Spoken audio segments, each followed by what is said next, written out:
Hey everyone, welcome to a new MoveAI tutorial.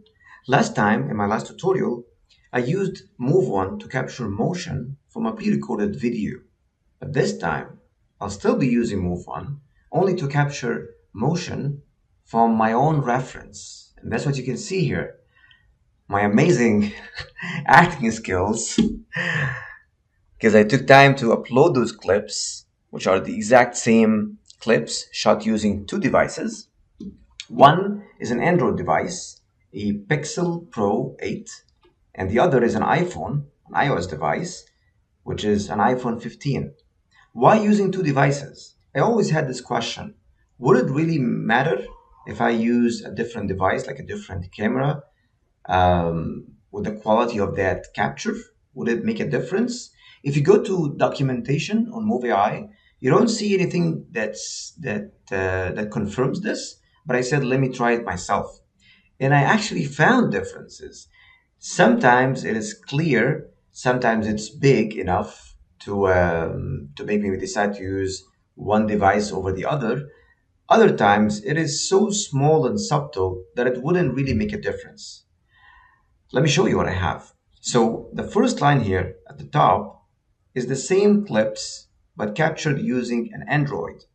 The one below was captured using an iPhone. Something really unexpected happened. I don't know the reason behind it, but let me show you what I have. Let's start with this clip. And remember, this one I'm about to play now was captured using an Android. If you go here, loading.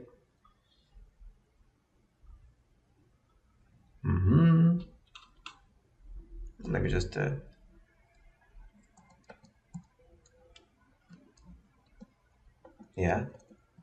scale this a little bit. You can see my performance here.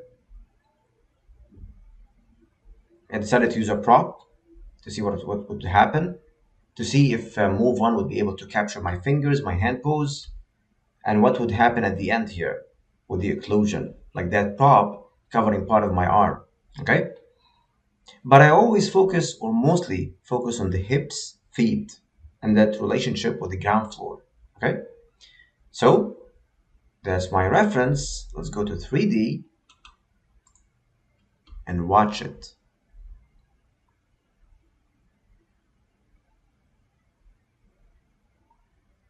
Okay.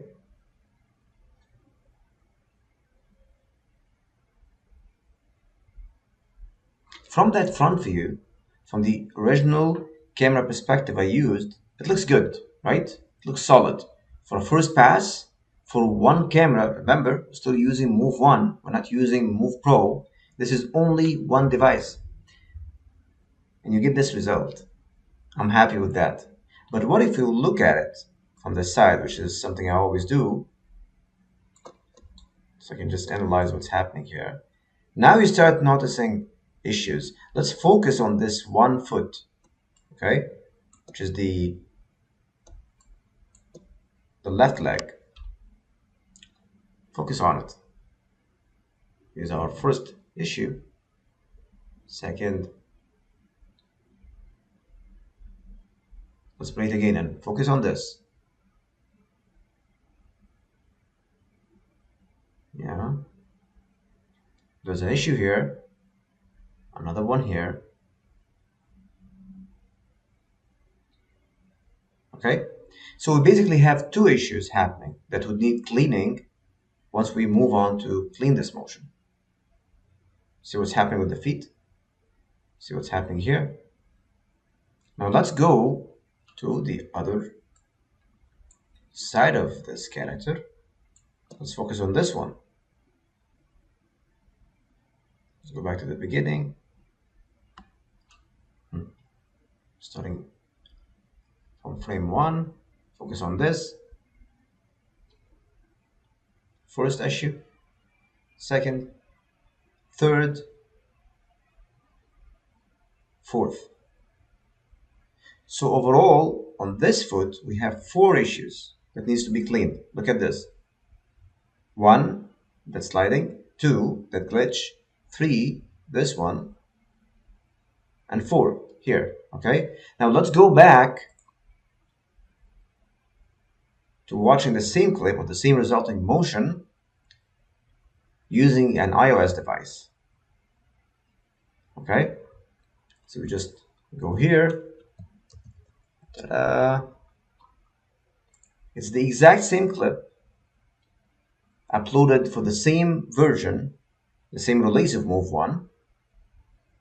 And let's just go. Oh, sorry, I chose something different here. Let me choose the second clip here, actually. It's the one with the prop. Okay. Loading. And let me just skip to the side view directly so we don't waste your time. First issue, second, third, fourth. Okay, again, look at this. First issue, second, third, and fourth. Okay, switch to the other side. Let's play this again. Look at this foot.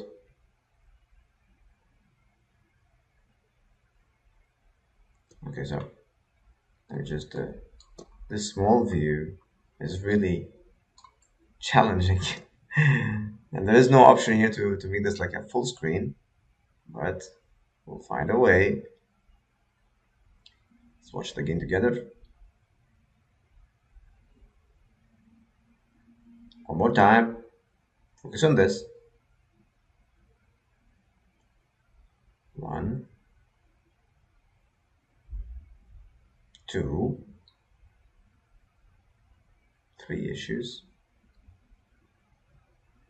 So only 3 issues for this one, 4 for the other side, which makes me think for this clip, they are pretty similar. I'm talking about the Android and on iPhone. I wouldn't say one is clearly better than the other, but let's watch this clip.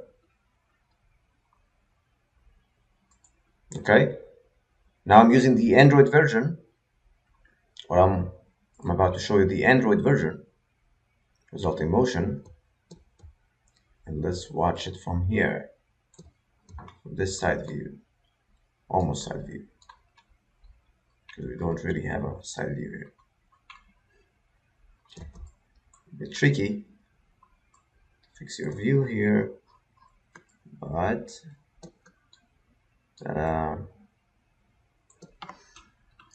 let me grow this a little bit bigger for you guys so you can see what I'm seeing.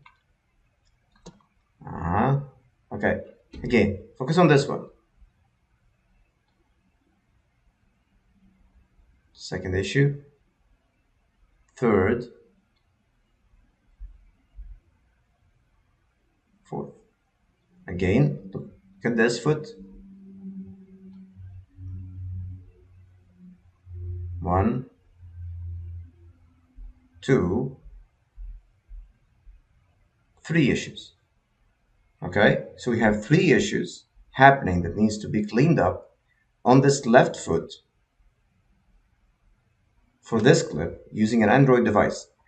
Let's watch the resulting motion. Again, same video, but this time we're using an iPhone. Okay. Ta-da! Let's just switch to here. Bring this guy here. So we can just compare. Okay. Let's go back to the beginning. Focus. Okay. First, second,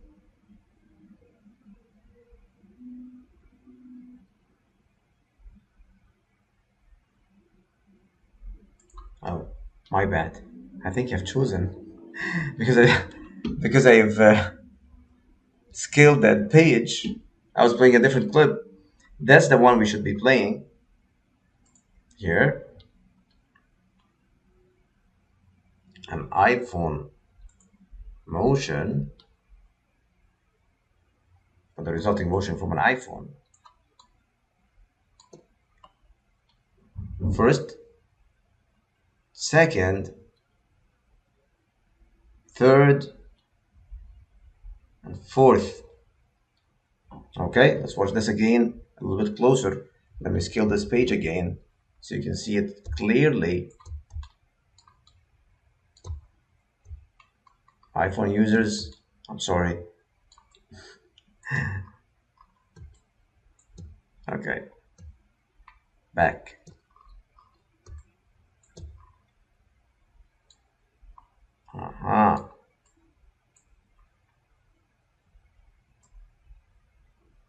Okay, let's focus on this one more time. Focus on this foot. First issue, second, third, then fourth. So in this video, there is clearly better quality that can be captured using an Android device. Are those differences huge? No, but I would say if we're talking about small changes like these, they can build up. If we're working with a number of shots, if you're having more complicated motion, you better go for something that's giving you the best quality you can work with, right? You can clean up. So that's what I wanted to show you today. What if you used MoveOne to capture your own reference, which is something that we always do as animators. As animators, we either rely on reference that we collect from different resources or different sources, and we stand up, we act our own shots, and that's where the challenge becomes. If you act your own shot, it's either you start building it from scratch, you start keyframing this performance, you build it pose by pose, okay? Or you rely on something like MoveOne to speed up that process, at least that first blocking pass. So when you start a shot, you start with planning, then you move to blocking. Here where MoveOne can really help you, okay? It can help with that next stage after you finish your planning, after you finish acting out your shot. And that's what I wanted to show you today. In my next tutorial, I'll be showing you how easy it can be to take some of those performances, get them into another piece of software, regardless of what you're using. For me, it's Maya, and build on top of that. All right. But for now, as you can see, we have a number of clips shot using an Android and an iPhone. Comparing them made me realize that maybe, in my case, I'll continue to use that Pixel Pro device if I continue to use MoveOne. Next, in my next tutorials, I'll be moving to Move Pro, and I'm excited to show you that. There's the multi-camera system for MoveAI, and if I can get, always remember that, if I can get this quality from one camera, from one device, imagine what I'll be able to get just with 2 or 4 cameras, 2 or 4 mobile devices. Imagine the level of accuracy, of detail that I'll be able to get with those. Okay? But for now, time for a small break, time for a walk, and time for you, if you haven't moved to try MoveOne already, sign up, give it a try, show me what you come up with, and above all, have fun